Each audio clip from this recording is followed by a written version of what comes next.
Welcome to AnimaxFYB Studios. AnimaxFYB Studios is one of Africa's leading animation hub based in Accra, Ghana. A vision and a mission is well on the way. It is not accomplished. It's only going to get better from here. Animation is very new, so investors are not well educated on the field. This is a real business. It's a real industry that you need to pay attention to. In 2023, animation globally made $240 billion. Plus and animate. We are amazing whilst we are black.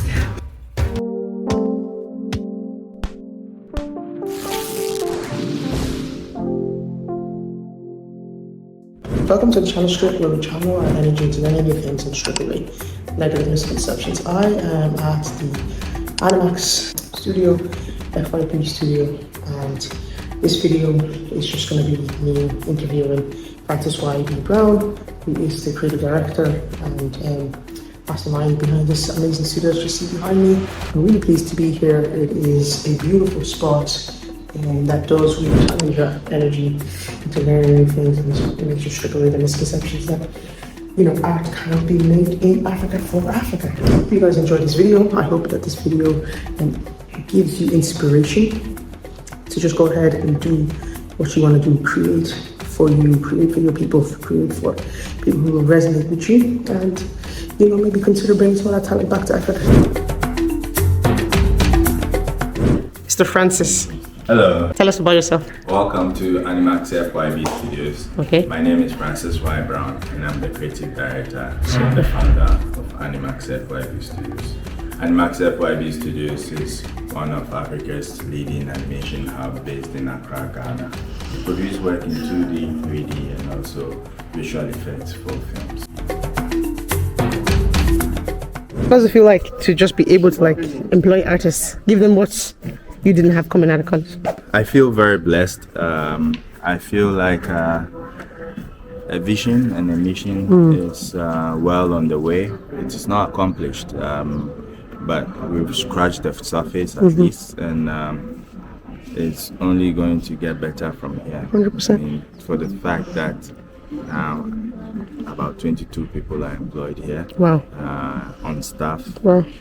And also we have about 5 people remotely working. Okay, very good. And even think about the non-working staff too. This is a real business. It's a real industry that you need to pay attention to. 100%. Yes. Agreed. I'm a converted. I'm a converted. Yeah. Thank you so much. Yeah, I'm good. Thank you for taking the time to meet.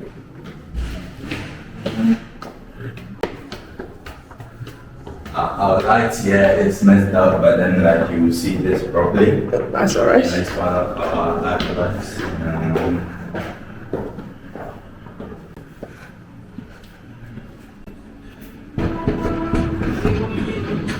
Hello, everybody. Oh, wow. So, This is a busy, the engine room.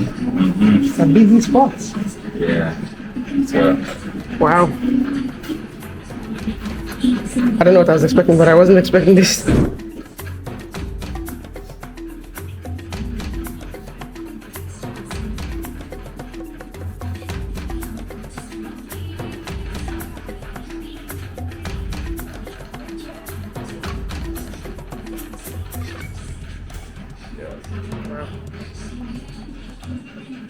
And is everybody working on the same project, or? yes.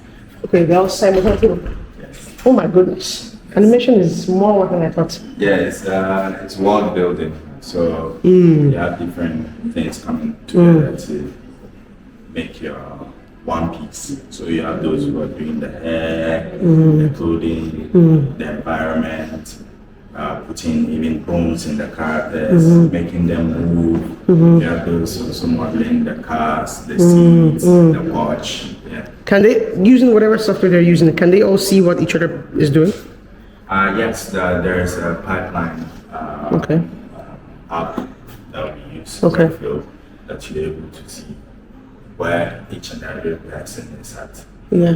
stages. Yeah, that is beautiful. Wow. Wow. You know, I have a few animator friends, and they do tell me this thing.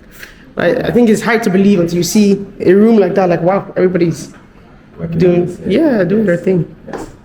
What a beautiful art. So, do you have to be good at drawing to animate? So with that, you don't necessarily have to be because of 3D. But you need to be creative at least, so that you can always incorporate technology with your creativity. Yeah. But when it comes to 2D animation, so it depends on the technique that you want to use. But when it comes to 2D animation, you literally have to be creative. Yeah.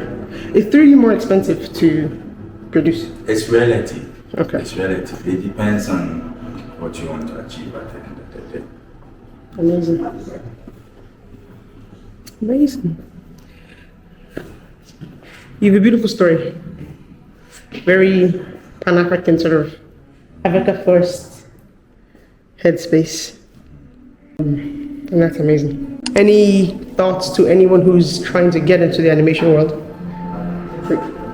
I would say that if you want to be an animator or be in the field, you need to pay attention to details, lots and lots of attention to details. Okay. That's very important. Where people think that Africans can create animation. Whenever you hear that, you tell someone, "Oh, I'm an animator," they're like, "Oh, I can't believe it. Yeah. You're an animator." Yeah. No, blacks can animate. Yeah. So we are animating whilst we are black. Yeah, and you're telling beautiful stories. That matters. Yeah. You know, you're telling the stories that can be globally or are globally appealing, yet very relatable to who we are. And that's important. Representation matters, right? A lot. Representation matters.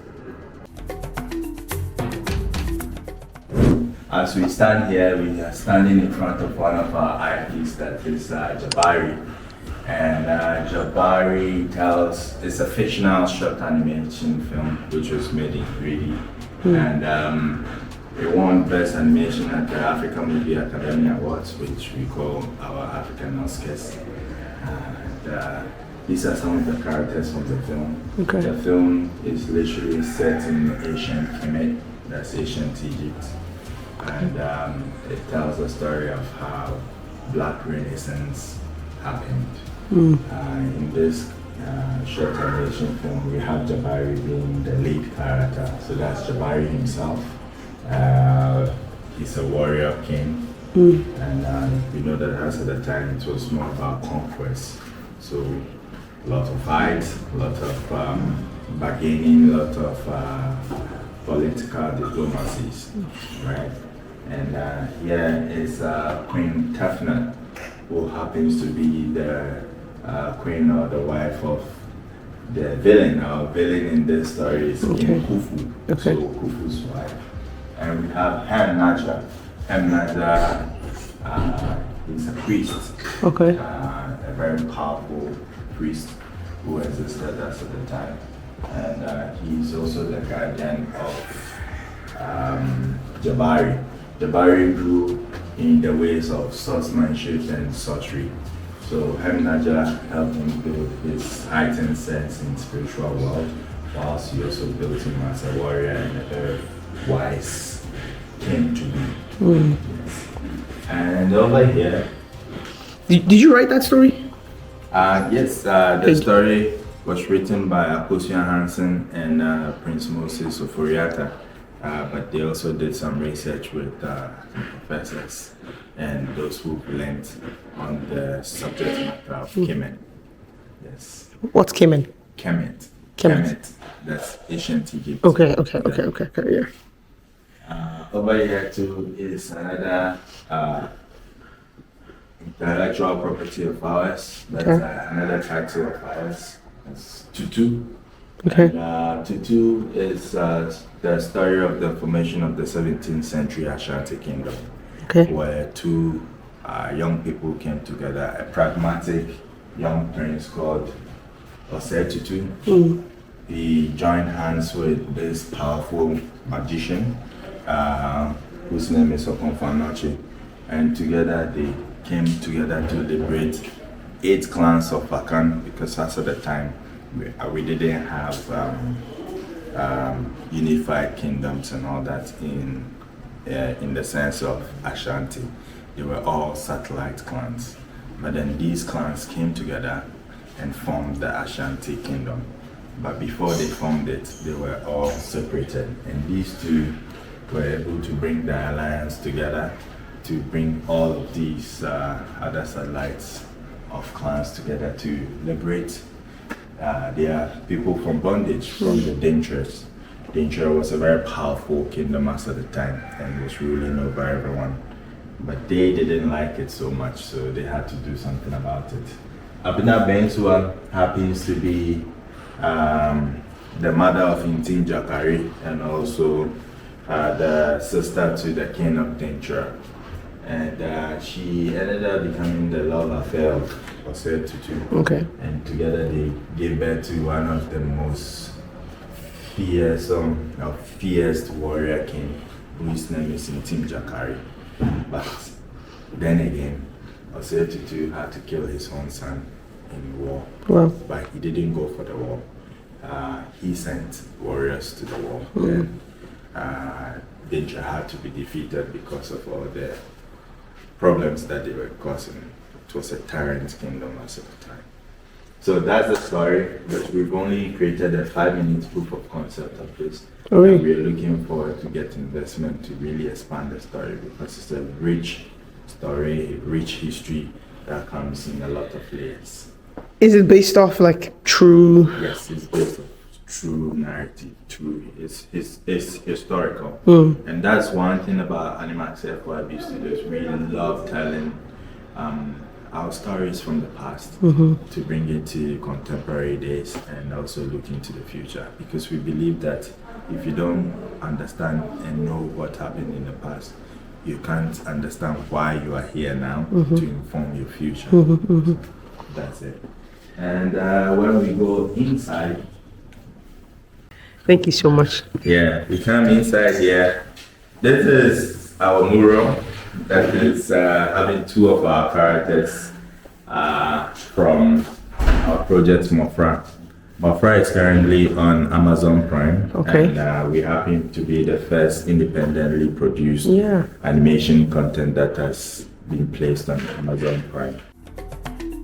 This board, we are telling the story of the history of animation from the global perspective to Africa to globally. Animation started way back in the 19th century, and the first 2 styles or the techniques that were created was the zoetrope and the kinescope. So it evolved over time, and then it started going into a pioneering stage where Emil Cole started drawing and making the move. He created the dinosaur animation in the 1914. Then came Walt Disney, where Walt Disney, your guy, the place that you want to work with in future, they came also into the picture, and they really revolutionized everything. But after World War II, Japan also stepped into animation, where they were mainly making manga, that's their comics, and then they had to translate some of these subjects or titles into animation. So from manga to anime, and it became a world phenomenon, and it was pioneered by Osamu Tezuka, that's the name.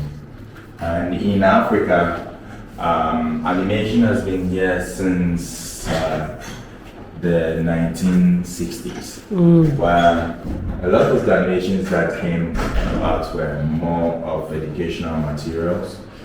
So we call him the father of African animation, Mustafa Alassane, who is from Niger. Okay. Actually created a political animation short.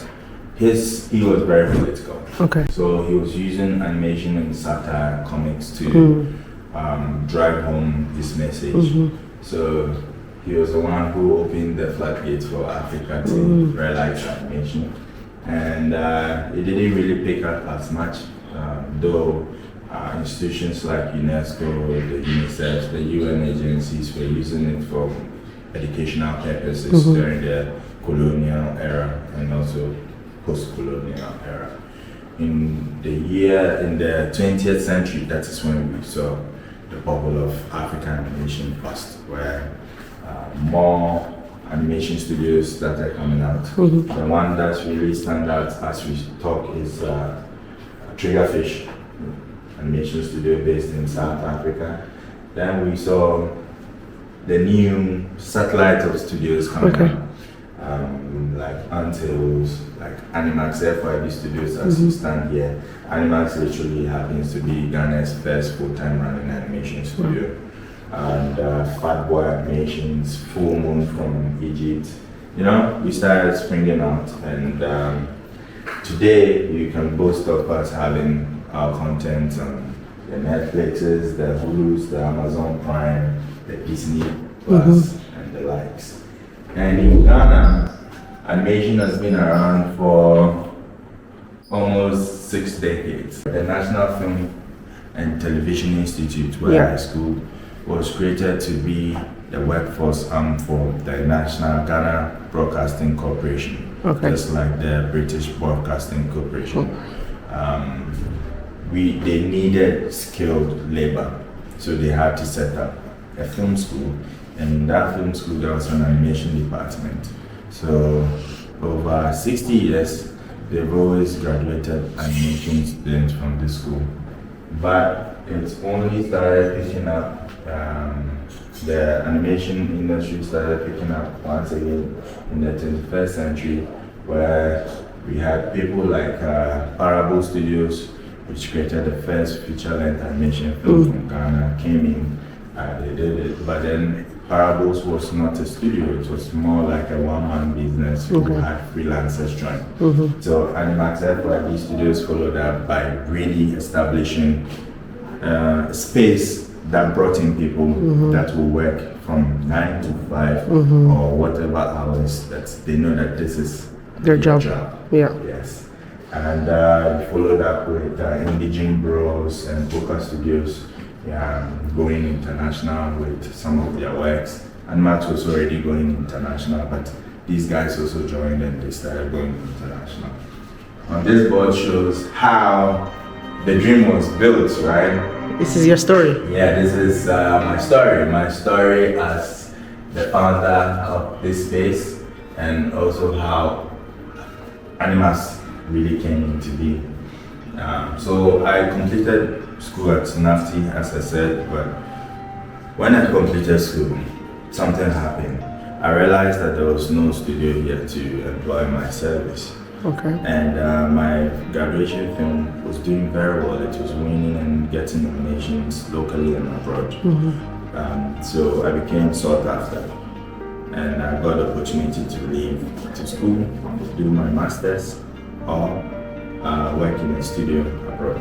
But I turned it down because I feel like all over the years, this is what has been happening, and if we don't take time, the extraction of our good mind and also talent will never stop.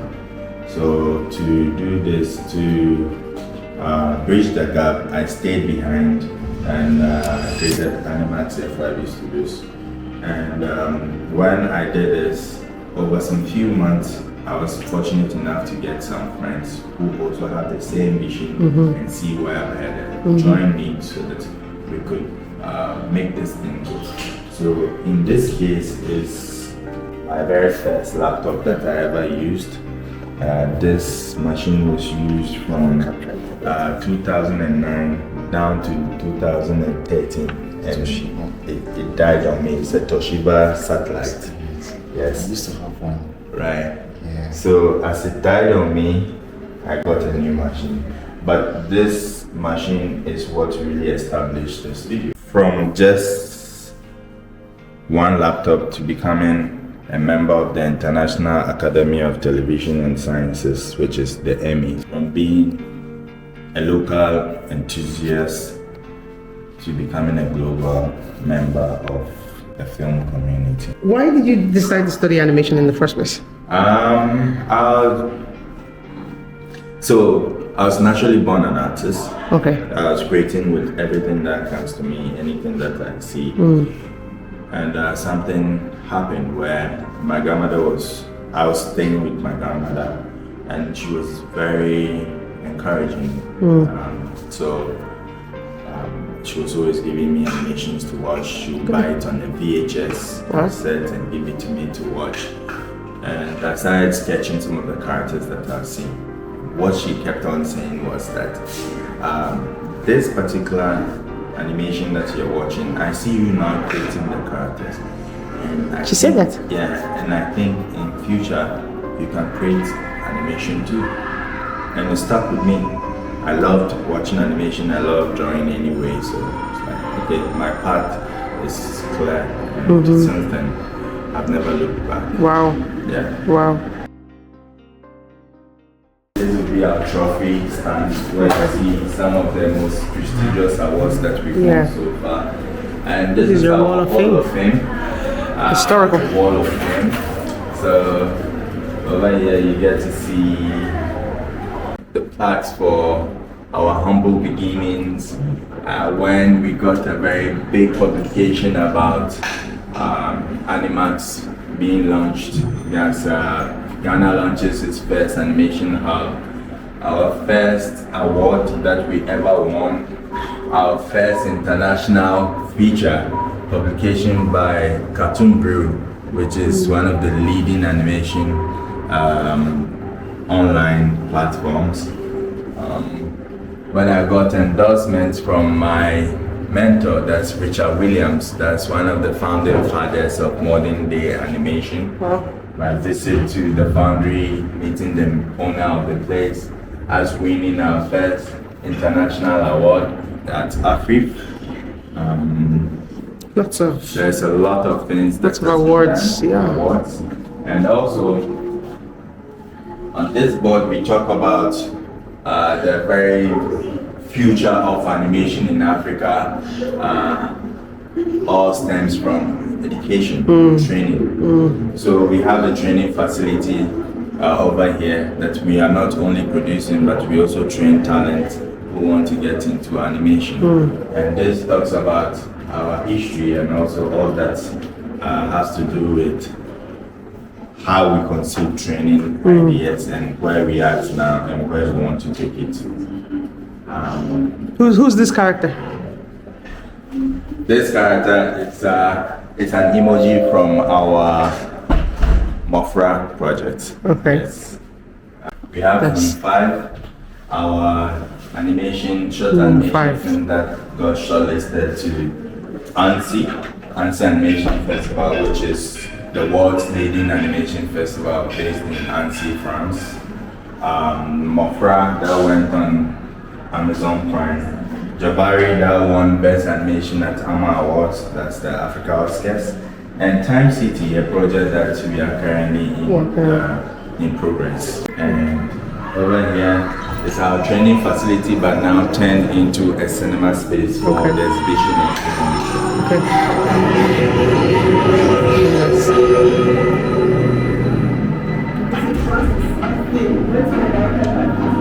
Okay, now what's your Room 5?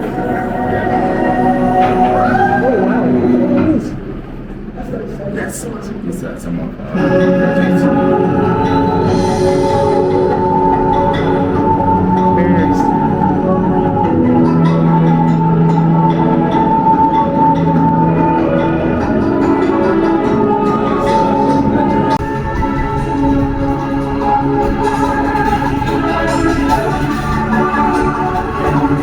Amazing. Over here, we have Kilo and Spartan, one of our IPs that we're producing. It's a comedy skit, about 2 minutes in duration. Okay. And we have about 26 episodes. Well, so what does it take to fund one of these projects? We are literally robbing Peter to pay Paul. So what we do is we produce commercial works, and funding that we make out of this, we use it to produce our passion projects. Yeah.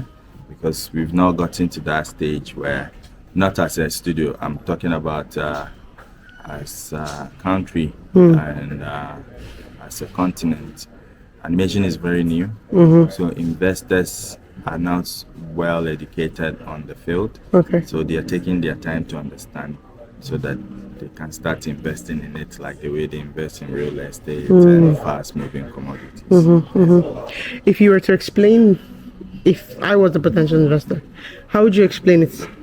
Like if you were to pitch, what are the things you say? I'll just say the simple thing. The very first line I'll tell you is, in 2023, animation globally made $240 billion.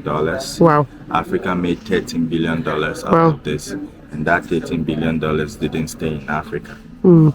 So if you're an investor and you're based in Africa, and you know that Africa has a wide appetite for animation, you would like to bridge the gap by being one of the first and foremost people to enter into that market. Bridge the gap of not having $13 billion made in Africa and leave Africa, but stay in Africa. And think about you even just making 10% of that revenue. And that revenue didn't stay in Africa because we were just consumers. We were not producing animation. So all the animations that were produced and brought into our market, we went into the cinema spaces to watch it. We watched on the streamers. We made the money for these exogenous companies than the indigenous companies.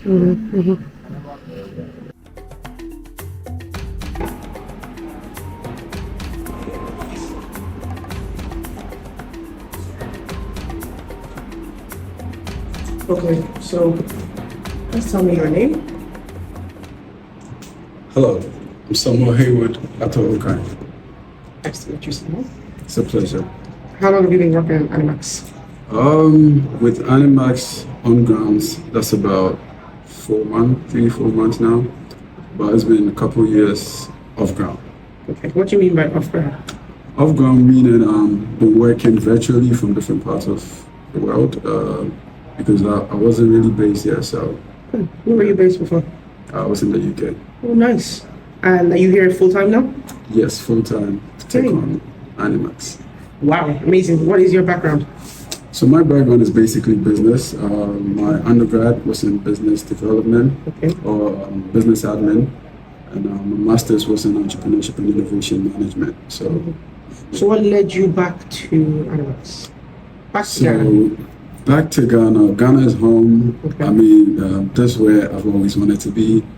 Animax has been family. Animax has been like driving the dream, where if I say the dream is to be talking about authenticity, storytelling, and using creativity as a platform to push African, the power of Africa.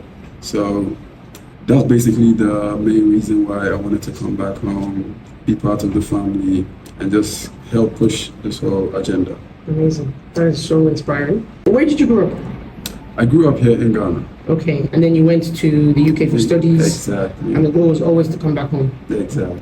Amazing. So tell us about your role here. So I'm operations and business development manager. So just basically optimizing internal operations while also maximizing output through strategies. So yeah, it's kind of a dual role. Just making sure everything is running smoothly here, and also looking at how market expansion for Animax, creating relationships, and seeing how far we can go with this. So it sounds like you're the guy I'm supposed to be talking to. Well, I believe so. And over here connects us to our sound studio that is attached to the animation studio. It's called the Maximum Records. So Maximum Records producing quality animation, soundtracks, sound design for films, voiceovers, and also talent for kids. Because if we look around, I mean, productions need authentic and also original sound. Yes. And that is what Maximum Records stands for. Is that a sub? Yes, it's a sub under AnimaxFYB Yeah. Studios. Yeah. And we also seek and look forward to develop. We've been doing this over the years, but now we want to really do it properly. Where all the kids that are in Ghana or in Africa, everywhere I've traveled to, are consuming adult music and content. It is about time that we create child appropriate or age appropriate content for kids in Africa. So that's what Maximum Records is there for. That was a in the sound. beautiful vision. I really approve. This is their sound engineer. August has told me that he's been here for what? How long have you been here for, August? 2 to 3 months. 2 to 3 months. So he's a genius, okay? This guy has no music theory knowledge, and somehow he's managed to create some like really sick tracks. And so over the last 3 weeks we've worked together, we've created something that I hope will feature in Animax's projects in the future, but only time will tell. I hope you guys enjoyed this video, and yeah, continue to do what you do best, which is to continue to channel your energy into learning new things. August, say bye to my subscribers. Alright, see you guys later.